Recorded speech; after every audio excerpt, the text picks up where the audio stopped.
Class 9th subject education model paper number 2 part 2 کہ وہ خود کما سکے اور خرچ کر سکے۔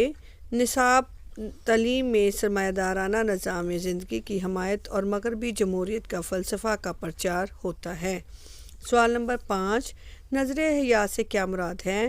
جواب، ہر معاشرے کی زندگی کے بارے میں ایک جداگانہ اور الگ نظریہ ہے جسے اس قوم کا نظریہ حیات یا آئیڈیالوجی کہتے ہیں۔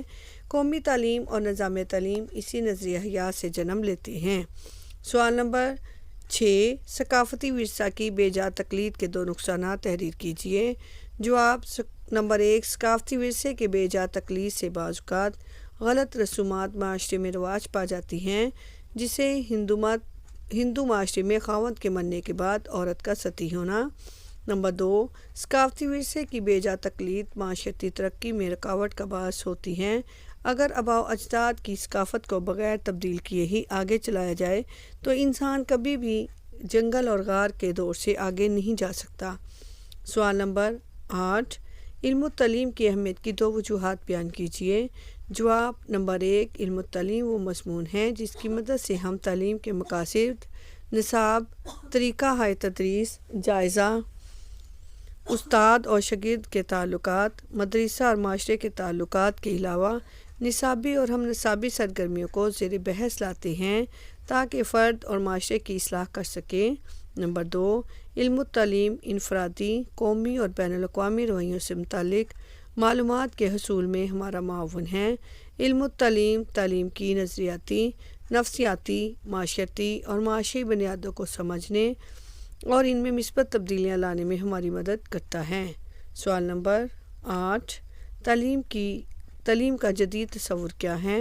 جواب، تعلیم کا جدید اور واضح تصور یہ ہے کہ تعلیم ایک ایسا معاشرتی عمل ہے جس کی مدد سے طلباء معاشرتی مطابقت حاصل کر کے انفرادی اور معاشرے کی اجتماعی نشو و نما کا باعث بنتے ہیں۔ سوال نمبر 9، علم التعلیم کے 2 رخ تحریر کیجیے۔ جواب، علم التعلیم کے 2 رخ ہیں، یہ سائنس بھی ہیں اور آرٹ بھی۔ سوال نمبر 3، کوئی سے 6 اجزاء کے جوابات تحریر کیجیے۔ سوال نمبر 1، بالیدگی اور نشو و نما میں فرق بیان کیجیے۔ جواب، بالیدگی سے مراد انسانی قد، وزن، حجم اور ڈھانچے میں تبدیلی ہے، جبکہ نشو و نما سے مراد وہ تبدیلیاں ہیں جو تجربات اور تعلم کے نتیجے میں پیدا ہوتی ہیں اور فرد کے کام کرنے کی صلاحیتوں میں اضافہ کا باعث بنتی ہیں۔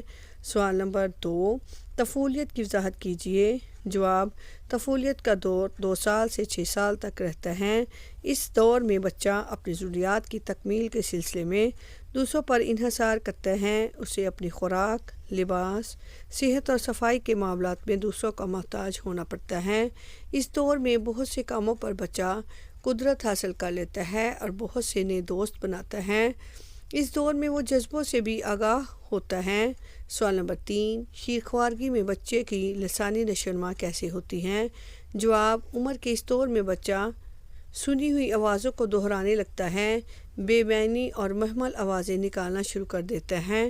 15ویں مہینے میں دوران تنہا چلنے کے ساتھ ساتھ سادہ جملے ادا کرنے لگتا ہے۔ عمر کے اس دور میں بچے میں تقلید کی خصلت پائی جاتی ہے۔ سوال نمبر 4، طفولیت کے دور میں معاشرتی نشو و نما کے حوالے سے بچے میں کون سی صلاحیتیں پیدا ہوتی ہیں؟ جواب، طفولیت کے دوران بچے میں رفاقت، ہمدردی، محبت، تعاون اور قیادت کی صلاحیتیں پیدا ہوتی ہیں۔ سوال نمبر 5، بچپن میں بچے کی لسانی نشو و نما بیان کیجیے۔ جواب، بچے میں لسانی نشو و نما اس دور میں بچہ بڑی خوبی سے الفاظ استعمال کرنے لگتا ہے۔ وہ دوسروں کی باتوں کو توجہ سے سنتا ہے اور اپنے اور دوسروں کے بارے میں رائے دیتا ہے۔ وہ حقائق کی پہچان کرتا ہے اور خیالی دنیا سے باہر آ جاتا ہے۔ سوال نمبر 6، بلوغت کے دور میں افراد کی معاشرتی نشو و نما کے حوالے سے 2 اہم خوبیاں بیان کیجیے۔ جواب، نمبر 1، بالغ ہو کر لڑکے اور لڑکیاں کوشش کرتے ہیں کہ وہ قواعد و ضوابط اور اصولوں کا احترام پہلے ادوار سے زیادہ کریں۔ نمبر 2، بلوغت میں افراد اپنے حقوق و فرائض کو پہچان لیتے ہیں۔